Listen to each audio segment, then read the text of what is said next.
everybody, and welcome to Techstrong Gang. We're going to be talking about all kinds of things today, including Devin, the first so-called AI software engineer. Then we're going to take a trip back in time to the movies and start talking about Paul Newman, Cool Hand Luke, and a failure to communicate. And finally, we're going to jump into DevOps at the edge because, well, that's a whole new ballgame and it's a team sport, and we got to figure out how to get everybody on board. We'll be back in a minute.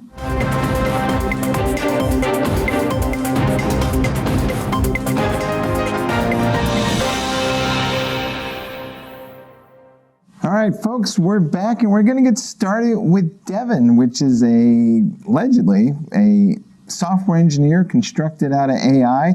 And we have seen a proof of concept from an outfit called Cognition Labs. And I guess all anybody's seen is a video. Some folks have been able to log in through a private beta. So it's hard to say exactly how this thing works, but the company is claiming that the reasoning engine is a lot better, and I'm assuming that means it's making use of large language models and much higher end processing capabilities. And what makes it different is instead of just writing code for you or guessing what code you need next, you can actually tell it to do tasks, and you can type in, create me a website or go perform this test series for us, and that's kind of a cool idea. I don't know how real it is, but Mitch, let's get started with you. I know you kind of looked at this a little bit. What's your impressions? Well, they're positioning this as Devin as a software engineer, right? And a full one, not a assistant or a co-pilot or whatever the popular name du jour is. And part of their idea is they have a large language model that's been trained around software development. It's not just a generic, industry-wide model. And it's supposed to be, I kind of think of it as the no-code version of AI development, where you just describe what you're looking for. And you don't have to give it the specs for the whole app. You can start with, I'm looking for a website. I'm looking for this. It kind of looks like this as the style. Create it this way. Now, how much design work it actually might do on that site's another question, but at least can build the code for you, put it into production, maybe test it, those kind of things. That's the end goal, to actually have an AI assistant that can go, or a software developer that can go do this. Their interface is made to be very interactive, not here's my prompt. Okay, now that he gave me an answer back, now go do this. It's much more of a kind of build automations into it and interactive for someone who's not a developer. That's how I describe it. Now, I've not worked with the tool yet. I've looked at some videos and read and submitted to be in the preview. Haven't gotten there yet, but it sure looks interesting. Yeah, I think the key word there is allegedly, right? Because until we can really get our hands on it and see what it actually does, we're going by the videos and the proof of concept, which, to be contrary, of course, they're not going to come out with the videos that show Devin failing. So I don't know. I'm very, very skeptical myself.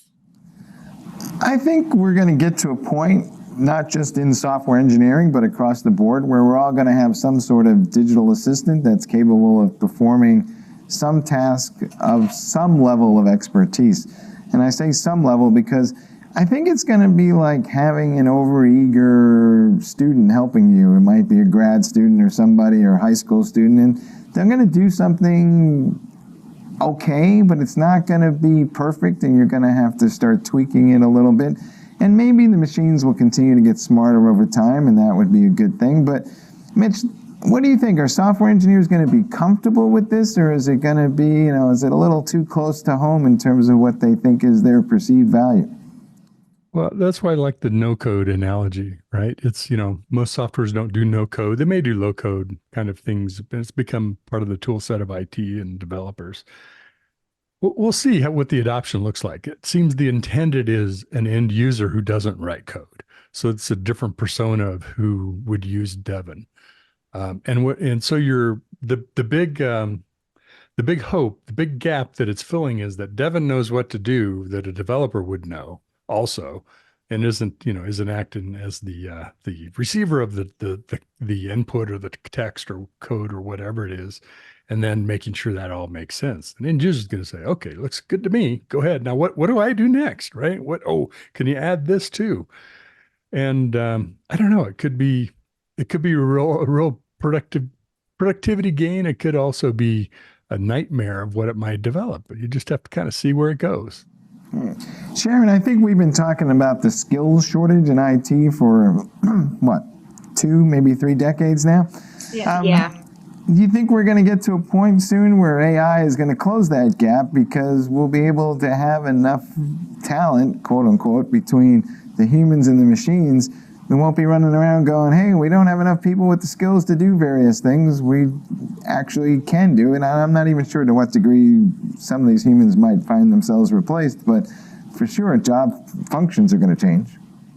Right. I think that's always been the hope. And folks have been saying that about low code, right? With citizen developers that, oh, okay, we don't necessarily need to hire more full stack developers. We can train citizen developers to come in and they can create the apps that they need themselves with drag and drop. So I think Mitch has a great point using the low code analogy that maybe Devin can come in and fill some of those gaps with a little bit more of the software development expertise that was missing from, if you bring in someone from accounting who doesn't know the ins and outs of development, maybe. I think it could definitely help in that respect for sure. All right, that no-code analogy is sending shivers down my spine, and here's the problem. Shadow IT much? So, I mean, God bless, the child, but these no-code apps, let's see, they're generally ugly, they don't scale at all, and they're full of vulnerabilities. But other than that, it's great that we have all these citizen developers. So my question to you is, Mitch, one of the things that does terrify me about AI is it's one thing to be wrong, it's another thing to be wrong at scale. So, can we trust these things, or is it just basically we now have to supervise all our AI agents and make sure that they don't get us in trouble? Well, that's the thing is, when do you turn it loose to be autonomous software engineer, right? So Mike in editorial says, this is what I want this app to do. And it goes and does that. And Mitch in IT says, oh my God, why did you ask it to do that? That's not what we want it to do. You're like, but that's what the business needs. So if it's just going to go off and, yeah, that's actually our next meeting that we're having. But anyway, we'll get to that. It's that autonomous, letting it go off on its own. So where is that balance of if an end user is going to direct Devin? I suspect it's not going to be end users to beginning. It's going to be developers and people who are writing code and say, hey, why don't you go write this for me? Go do this, add this thing to it. I mean, I'd love to have something like an assistant like that to take, rather than me digging back into the code and saying, how do I go and add that? And just go at it for me, figure it out. So it's rather than a co-pilot in my IDE, it is another development capability tool, right, that I can kind of set off to do certain things. But I think we're a long ways away from the takeover of the AI software engineers. So there's an interesting issue here about entry-level developers and skills that kind of sparked in my mind, Mike, when you brought that up. And one of the things that keeps coming up around skills is there's not enough, obviously, there's not enough developers. So how do you teach new developers to then climb up the ladder and assume some of these roles? And the way that it has always been done is the older, more seasoned developers train the younger up and coming developers. If AI and Devin or the next generation of Devin comes along to handle all of that lower level stuff, who do the entry level professionals then learn from? Do we need entry level professionals? How do you then bridge that gap between someone who graduates with a computer science degree and, a SWE level 2 or 3? That's a whole other, existential question that this kind of brings up. I don't know the answer. I think you're touching on a sore subject in the college circles these days, because it's conceivable we're looking at a lost generation of folks who just spent the last 4 years learning a set of skills that AI is going to take. So now the definition of entry level is changing, and you're going to have to upskill all these folks and to a higher level of what we now mean is the new entry level, and that may take them a couple of years to get to that. So Mitch, if you were thinking back in time, you're just coming out of school and you're looking at all this stuff, what would you be thinking? I'd be jumping on the AI bandwagon and figuring out how to use it. I mean, really, I would. Why not? And the other side of it is I wouldn't at the behest of everything else, because this is the iceberg problem. Writing the code, writing an app is a tenth of the effort, right? The real cost is maintaining it, fixing it, updating it, code in it that it uses needs updated. It's what it happens after you deploy it and all those series of kind of day 2 DevOps stuff. Plus, to say, Devin, go figure out what the problem is that we're currently experiencing. It might be able to figure it out. I've had some AI tools to do that with code, but on a pretty simple basis. But what if that problem is elsewhere in the stack that it isn't running, right? Who's going to look at that? So there's a whole level of depth. And I've always believed, at least in my career, the best software developers who kind of knew enough about all levels of the system and the network and a little bit of security, a little bit of a lot of things, but have some depth in the stack that you're running on. Those folks not only know how to fix it, but how to get the best out of it. So maybe Devin can help you do that, but you're still going to need some real heavy skills. So I would jump on AI, but jump on all of it. Learn the stack, learn all pieces of it. Even if you're not going to be developing in it, knowing how it works is hugely helpful. Here's the part that I cannot wait to see, because I'm sure chaos will ensue. So let's assume that I have a Devin, and you have a Devin, and he has a Devin, and she has a Devin, and we all have Devins. These Devins are going to, collaborate with each other to go do something? And how will the Devins talk to each other and know which Devin is doing what, when, and where? And remember, the business and everybody else is going to have their own digital assistants. So suddenly all our IT Devins will need to talk to some other AI agent thing and communicate and collaborate with each other. And will they start working at cross purposes just like humans do? And, could this just be, my agent will beat up your agent until we get something that we all agree to? I mean, Sharon, what do you think? I mean, that's obviously a problem, especially if you're training your Devin on your own proprietary LLM that happens to differ from someone else's proprietary LLM.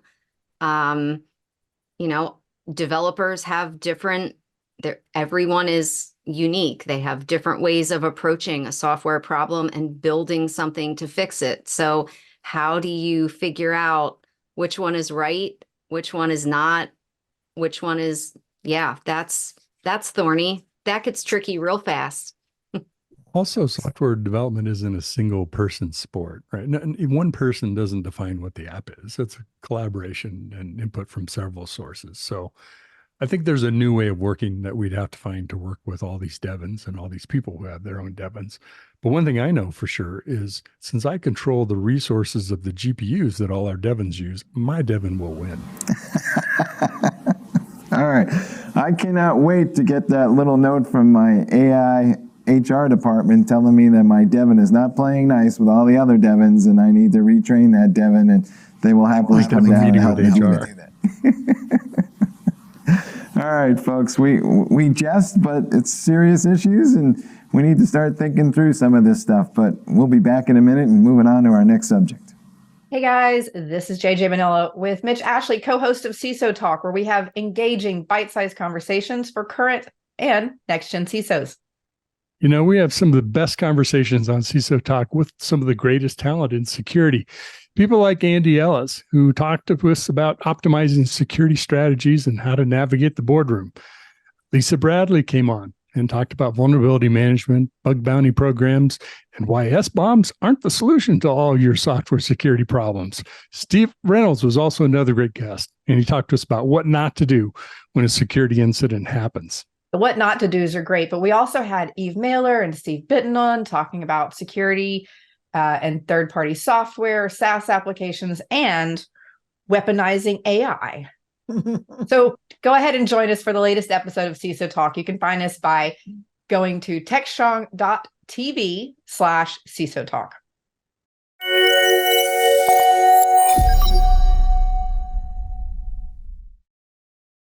All right, folks, we're back, and we were just joking about how the machines have a hard time communicating, but let's be honest, humans aren't much better. There's an old movie called Cool Hand Luke with Paul Newman. You might want to check it out, where he has a line in there where he says, "What we have here is a failure to communicate." And that describes to me what goes on in DevOps almost all the time. Mitch, let's jump in with you, but it seems like we're starting to see some tools that will pull metadata that maybe will make it easier for us to share what's going on and maybe even track some of the compliance issues and know what software is where. We've both talked to a couple of companies that are working on this. It just seems to me like one of the antiquated things about DevOps is that we have all these awesome tools for working with the code, and then we turn around and say, okay, here's my little Slack message saying it's your turn to do something. I mean, we got to be better. Well, I think one of the exciting things about DevOps and automation, many of us saw early on, is like, wow, it's not just the automation, it's all the data that's going to be created as part of doing these things. And that should help with security. It should help with compliance and a lot of other tasks that developers hate doing. None of us really like to, except people that are specialists in that field. But the challenge is that assumes that there's a pony in there somewhere, right? Here's this huge, massive amount of data. Go find the stuff and all that and make sense of it, that we can then go assemble a compliance report.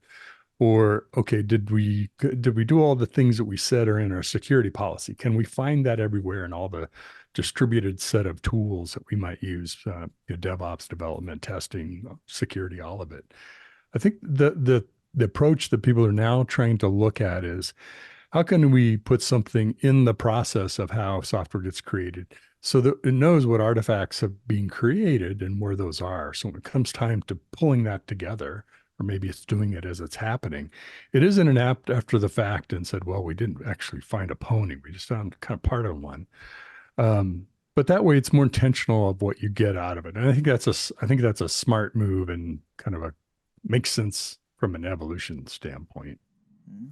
Sharon, are we too dependent upon old-fashioned project management apps and data entry and spreadsheets? It seems like it's rife all over the software process. And Sharon's laughing because she knows this is one of my favorite pet peeves in the world, because if there's anything I hate more than data entry, cannot think of what that is right now. It's a spreadsheet. If you ever want to piss Mike off, just start sending him spreadsheets. Hey, Mike, would you look this over for me? Yeah, sure.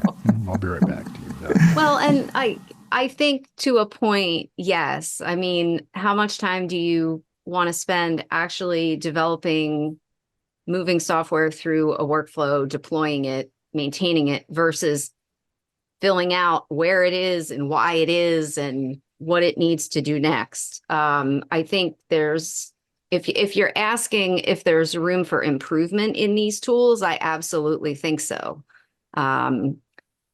But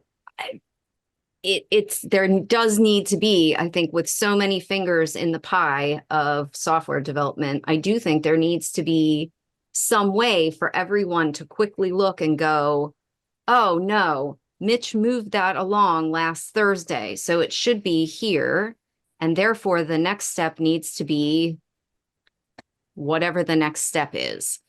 Yeah, that's my vague non-answer answer. Well, no, I think that was spot on. I think people are waiting for somebody to fill out a cell in a spreadsheet and then send them an email that says, now it is your turn to do this thing, when, you should just get some sort of alert that says the project was completed, Mitch did his bit, and it's now your turn to do your bit, and nobody needs to tell you because it's inherent in the workflow.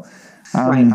I think a lot of us remember this stuff off the top of our heads, because after a while you keep doing the same thing over and over again, it starts to eventually sink in. But I just feel like, if I look around at all these environments, DevOps, for example, we're supposed to have empathy for others, so let me have some empathy for project managers. This is the crappiest job in the world, my opinion, I know. But basically, you're walking around with something that looks like a digital clipboard and you're asking people, did you finish this thing? Well, nobody wants to sit down and send an email specifically to the project manager saying, "Why, yes, I did finish this thing," when I just sent the thing in an email to somebody and it should just automatically update the project management app. I think we're getting closer to this stuff, and I'm hoping, but Mitch, am I dreaming? Well, my dream, if I'm going to dream about it, I keep getting bombarded by new tools that will help look at your calendar and help schedule when you need to work based on what things are in your task list and what are in your calendar. Kind of a new thing. It's not completely new, but trying to apply some AI to it. And as you are talking, we still work on the handoff method, notifying Sharon that I've done my part and Sharon notifying you that she's done her next step, right? And so every one of those in the DevOps mantra, every handoff is a delay because it doesn't pick up right away, right? I'm busy doing something when I let Sharon know, and Sharon's got a stack of things to get done before she gets to whatever it is. So all those are delays we add into the process. I'd much rather have that kind of queue up for me as come up into here's my task list. Here's the stuff I'm working on. I was planning to do today. Things start appearing that because someone else finished their steps, then I can look at it and say, that ought to reprioritize what I'm doing today, or good, that I'll get to that tomorrow or whatever it might be. But if it really worked into our workflow, like to an individual level, I think it would look like that instead of the clipboard, are you done yet? And then let me go tell the next person, whether that's through a Slack message, email, spreadsheet, or person. That's the thing I think, Mitch, you just hit on that would be most valuable is the reprioritization. When you get the notification, you're in the middle of something else so that you can quickly look at it and go, do I need to drop everything because this is on fire? Or where does this now go in the endless list of other tasks that I have to complete? Does it jump to the top? Can I put it off till tomorrow? Does somebody else need to take a look at it quickly before I get to it? That absolutely adds delay time, and that cascades into other things. If you're having to drop something that's arguably just as critical, then that delays that project as well. And then that starts cascading in a bad direction. So, yeah. Yeah, the productivity killers in here are just immense, but here's my dream scenario. I want to come in the office in the morning. I want some friendly digital voice to tell me, here are the 3 things that are likely to get you fired if you don't actually focus on them right now. And then I want the second question to be, do you want to do something about that, or would you like me, the AI, to do something about that, to buy you some time maybe, or take care of it 100% depending on what it is? And I think if we get to that level of AI, people will be a lot more excited about this whole concept. And right now it just seems like, yeah, we're doing some low-level scut work for you, and we're kind of making it faster for you to type in some cases, but it's all very, shall we say, probabilistic is the term, I believe, versus deterministic, and so you still have to supervise all this stuff, which I'll live with, but frankly, I wonder if we're kind of in the Stanley Steamer age of AI. It's kind of like, by the time I'm first initially amazed by what something can do, a week later, I'm kind of bored by it. So, Mitch, what's your thought? Well, I think there's another layer to what you're describing, and that is, it might show up in, something that I could do, or it might show up in Sharon and my list of stuff to do. And she's more productive and gotten a lot more done today. So she's able to pick that one up before I could even get to it. So, that's sort of the agile, right? Pick the work item off the Kanban board sort of idea. But think about doing that in an automated workflow with some AI to help prioritize. Here, this is more important. Here's why. And maybe Sharon's available to do it where Mitch would take longer because he takes longer to do those tasks or whatever it might be. But there's there's the multiple people working together versus my to-do list view of everyone's individual to-do list of the world. I think that's where the real productivity could be helped greatly. All right. I'm going to come back to an earlier show. Alan's not here to defend himself, so I'm going to take this opportunity. Well, let's pick on him. Yeah. But, we were talking about remote workers and how hard it is to work remotely and what are the issues that go with that. And his perspective on it was that we need to have everybody kind of in the office. But I would argue that if we can solve some of these communications issues using AI, it'll get a lot easier to manage a distributed workforce, and maybe we won't need to be as tightly linked in the office. They'll always be better when we're together, but it's just not feasible. So Sharon, what's your thought here? Can we get to a world? I mean, you and I have been working together for 2 decades remotely, so, it seems to work for us. It does. I think this is the age old in the office versus remote. And I will say what I always say. For me, I will never go back to an office. It works for me asynchronously. I can work, this, Mike, I can work at 4:30 in the morning and then work for a couple hours, go do my thing, come back, 7:30 at night, get stuff done when I can get stuff done. That works. Some folks that it doesn't work for them. They need to be in the office and have that structure. They need to be able to leave it behind when they walk out the door at night. It's, I think it's an individual thing. And I think when you are trying to figure out who needs to be on certain projects, even down to that level, you need to also take into account people's personalities and preferences and work styles. And I think that is also an area where some of these workflow tools might benefit from AI, or at least some other kind of way to, I don't know, how to factor that into who's working on it, where it is, and how to move it along. I think 90% of the frustration that Alan was talking about is, not everybody's working at the same time, and so it becomes difficult to check in. And, there's always like a segment in there where we should get together and have a conversation because we're going to have some level of inspiration that humans will naturally do. But I would argue 90% of the time, I'm just trying to get an update on something and somebody's in a different time zone, and by golly, if they had an AI agent, that thing would just tell me where we are and I'd move on. So, Mitch, you're in Colorado. Thoughts? Software development teams, much like you and Sharon, have been working distributed remotely. It's why we have GitHub. It's why we have Git. That was made for distributed development. Yeah. Not saying that solves every problem, but we've been doing this for a while. We saw during, we did a study as Techstrong Research about remote work, the future of remote work, and how much organizations are kind of picking up, either knowingly or unknowingly, some of the agile and the DevOps ideas, even though they weren't doing quote unquote DevOps per se.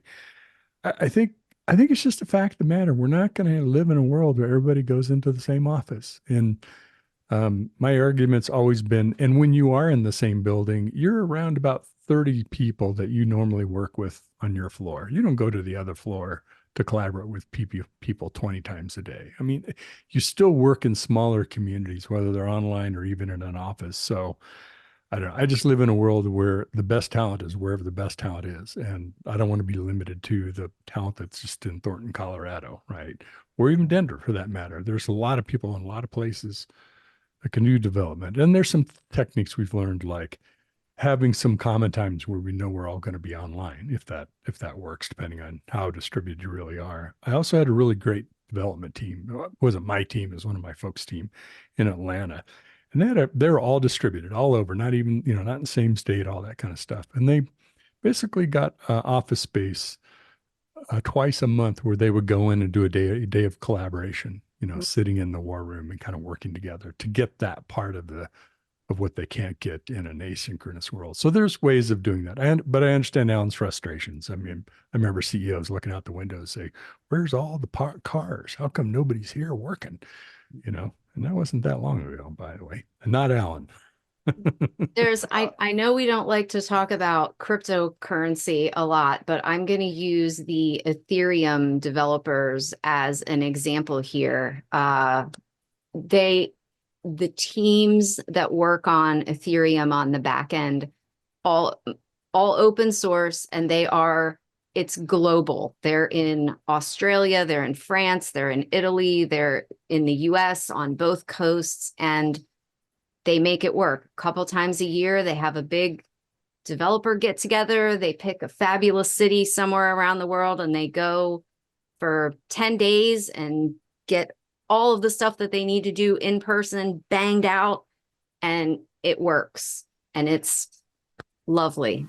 I would be lying to you if I did not say at least once a day, maybe every other day at a minimum, that, you know what, I need to go home and get something done. Because if I'm sitting in this office, you know, if I got 10 people running around, 2 of them want to talk about something that is not really germane to what I'm working on at the moment, and I'm trying to rush through something because, well, I got other things to do in my life, and I'm really interested in your political opinion for about 5 seconds, and then I got to move on. But, you know, some of these people, you know, they just seem to want to hang around the office and, you know, chat about whatever happened this week. It's probably the NCAA brackets. And so, you know, let's be honest, it's not all roses in the office either, right? Because sometimes you're less productive when you go into the building. So I'm just saying. I call that 3 p.m. Mountain Time Denver, just when everybody in the East Coast is kind of getting dinner, going home, picking up the kids. It's really quiet, you know, and vice versa, right? It works both directions. Absolutely. I get so much done in the early morning before our West Coast folks log in and start hitting me up for stuff. So yeah, like I said, it's all individual preferences and mostly what works for the people involved. All right. And I would just last thoughts on this as a reminder to all those CEOs out there. I know you may be missing the interaction and you're thinking that great idea is somehow being lost, but just remember, us mere mortals are trying to catch up with your last 4 great ideas. So there you go. All right, folks, we'll be back in a minute.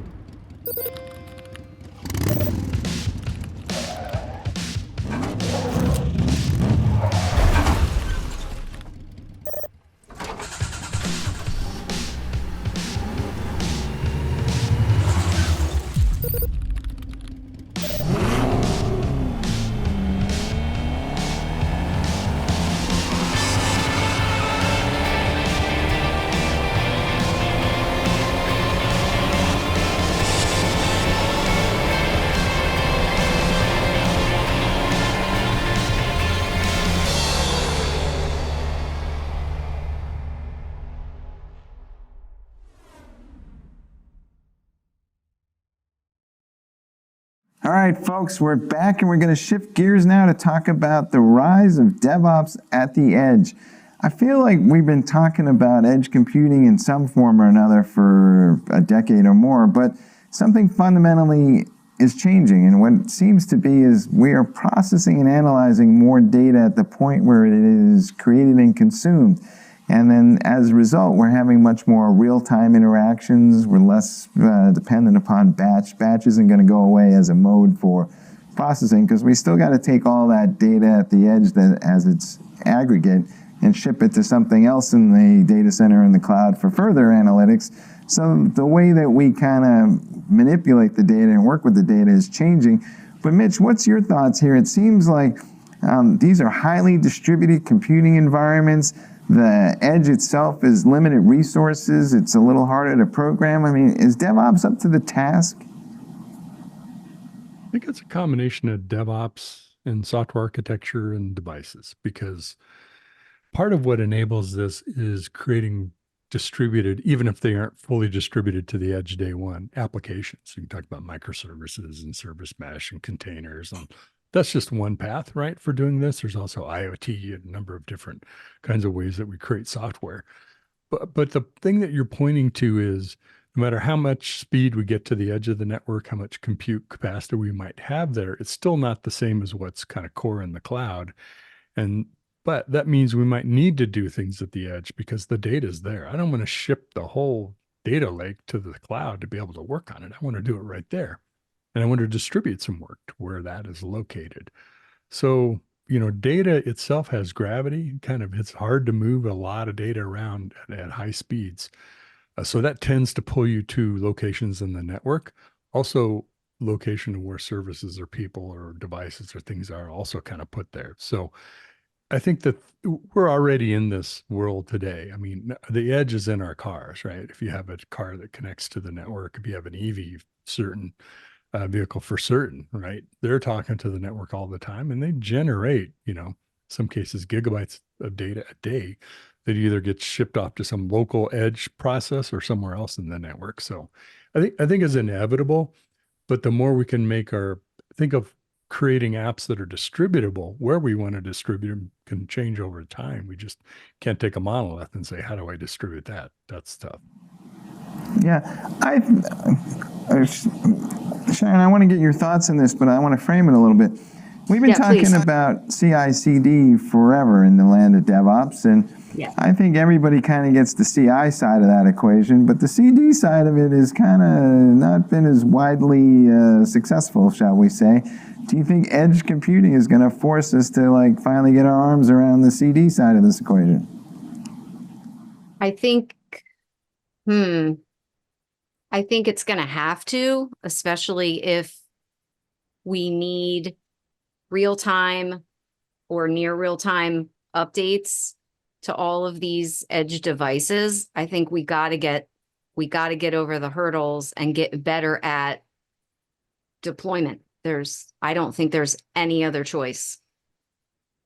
I'm going to add to Mitch, that do we too, need to- Sharon. Go The other ahead, part sorry. of the other part of deployment is the more kind of infrastructure as code that we do, if we can manage it like we do code, not saying the same way, but in a GitOps or whatever method, that helps us abstract what's at the edge to some degree and have more common stacks, or at least know what we're running on versus I'm sticking it on some computer, some processor, or something at the edge, which I don't really understand well enough to know how to effectively deliver on our KPIs or our services. So I think that's one, I think, dial in parting, being able to help this, because you think about your CI/CD process for your application, your stack, and your infrastructure as code.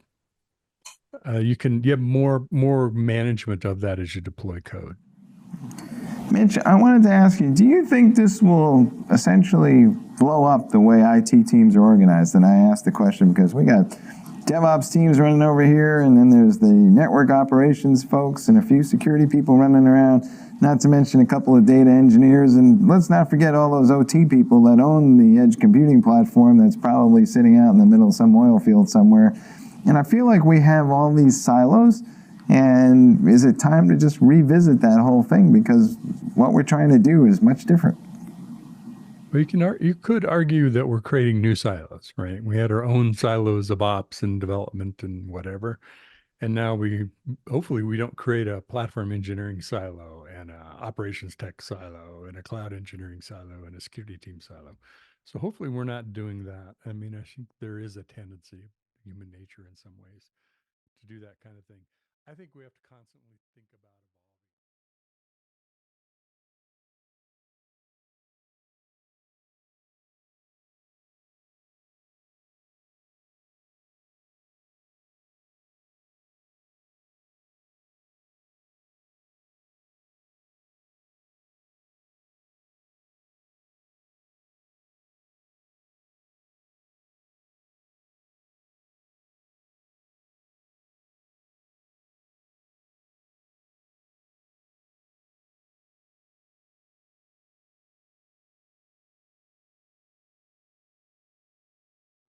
And we just have to make sure we don't plant too deep of flags in the ground to say, I own this ground. That's a silo when you do that. Mm-hmm. To Mitch's point, Sharon,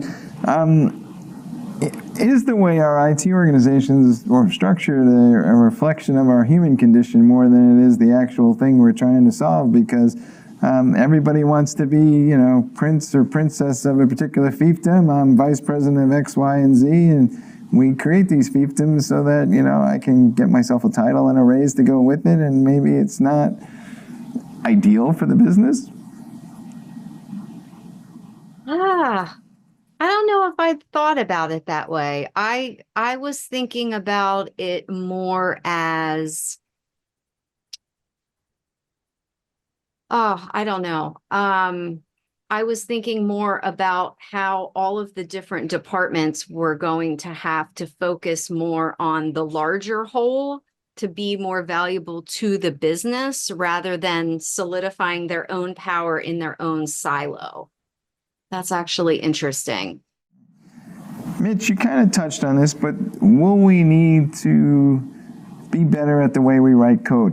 And maybe this is a bias that I have, but we used to pay a lot of attention to how efficient code was, and then suddenly we got the cloud, and now it was kind of like, it didn't have to be so efficient, and well, maybe it was costly to run, and maybe it's kicking off more carbon than it should, but basically, we wanted the code to do something as soon as possible, and we didn't optimize it as much.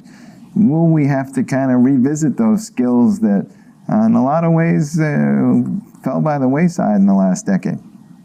I think so. I think that is a definite, because if you're talking about edge devices that may be in far-flung locations somewhere that you're not going to have the ability to get to as quickly if something goes wrong, then you absolutely need the code and the software to be able to do that for you. I'm thinking of things like remote sensors and connected devices. But that may not so much apply to other scenarios, but yeah, I think that's definitely key. We kind of always abstract things too, right? To make our job easier. And whether you're talking about from, flipping registers to assembler language to compile to runtime environments to whatever, you're always sacrificing some efficiency that way. I think the bigger challenge is just doing it smartly and wisely based on conditions, operational conditions, and what's changing, right?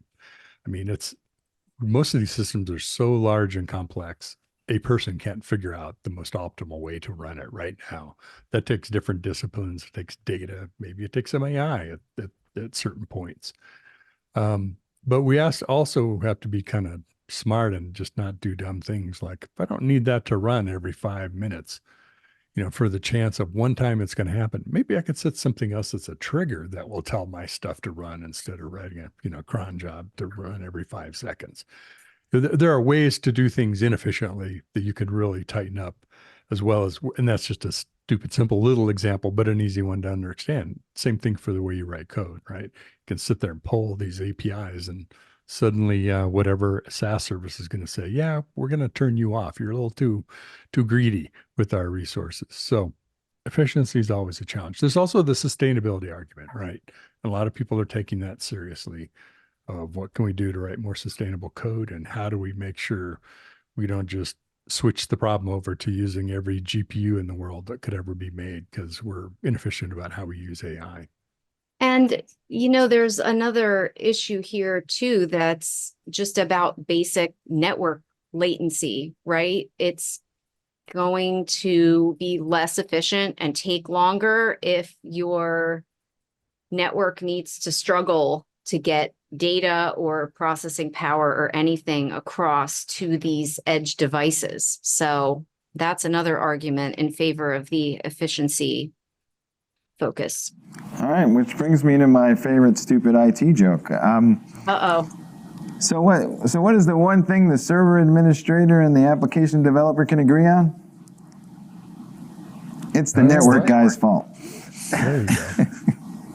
Now, to that point, have we forgotten about the laws of physics in software development, and are we about to rediscover them, Mitch, or what do you think? Because a lot of this stuff is so latency sensitive, to Sharon's point. It's not clear to me that there's a generation of developers out there that never had to deal with it.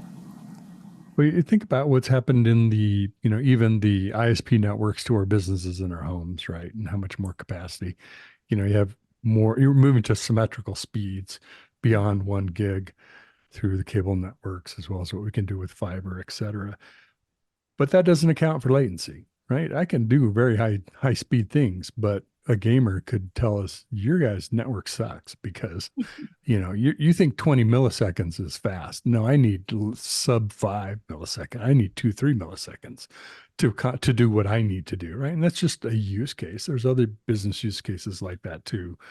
So, that one delay of 20 versus 5, and that one instance is not much, but you do that hundreds of thousands of times an hour or a day or whatever. Now you're talking about really slow apps.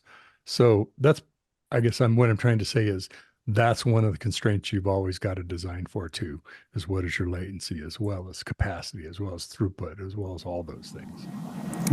And that seems to play out in the business world all the time. I mean, you hear stories where people are going, I'm accessing some SaaS app and I happen to live in New York or LA, and boy, it screams, it's awesome.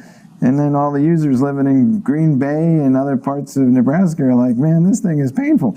So I don't think DevOps teams always have visibility all the way out to the edge, and we talk about observability, but I think it's still a fairly narrow range. So do we need to kind of meld network monitoring and what we're calling observability in the world of DevOps? Sharon? I'm nodding along because absolutely we do that. Sometimes in our pursuit of the, no pun intended, cutting edge, latest hot thing, we tend to forget about the basics on which all of that is built. So yeah, I think if we're not taking things like latency and network performance into account, then nothing that gets built on top of that is going to function optimally. And Mitch, to your gaming point, hell hath no fury like the wrath of a 13-year-old whose PlayStation game is not loading fast enough. Ask me how I know. Mom, we need to change internet providers. Again? I know. So yeah. Well, I don't think most people can do that in the home, but in this office, we have at least 2 to 3 different networks we can log on to based on how the performance of each one is going. But Mitch, you have a lot more insights into this than I do, but I never know on any given day which of those 3 is the best one to log into. So, I kind of just randomly switch through them and we see how it's going. Well, and there's, I'm not currently doing this, but I did it during COVID. I was running 2 network service providers, and there's a device on the front of it that looks at which network's performing better and which has a lower latency or whatever it might be, more throughput to go across multiple or one or the other. I mean, there is that. That's why I kind of laugh at the 5G argument of this is changing the way the applications that we're building, and I mean, it's all increasing. It's not just the cellular network that's increasing, right? The throughput of it. So I think we have multiple options, I guess, is where I'm going with this is, whether you're using a 5G hotspot at home or you're connecting up to a 5G device or using fiber or using DOCSIS over cable infrastructure, whatever it might be. We've got fast enough speeds. Now, if you can afford it and does it reach you is a whole nother challenge, right? Because that's not equitable either.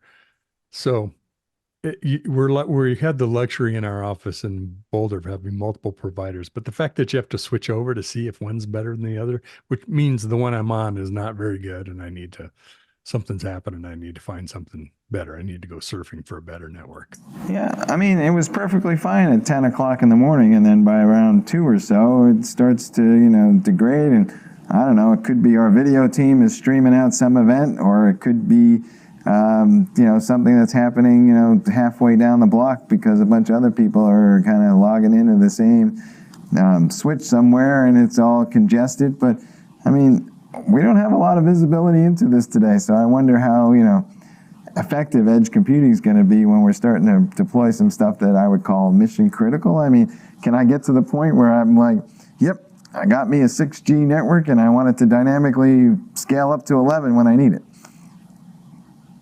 It's not ubiquitous, right? I mean, as much as and part of town I live in, great example, right on the edge of the cellular side of it. But, in fiber or coax, we have great access. So that's one of those days, Mike, where you hop in the car, head home, because I got a better network at home. I let those production guys, push as much video and stuff across the network as they want. You have other options. Oh my, another argument for working from home. The networking is better.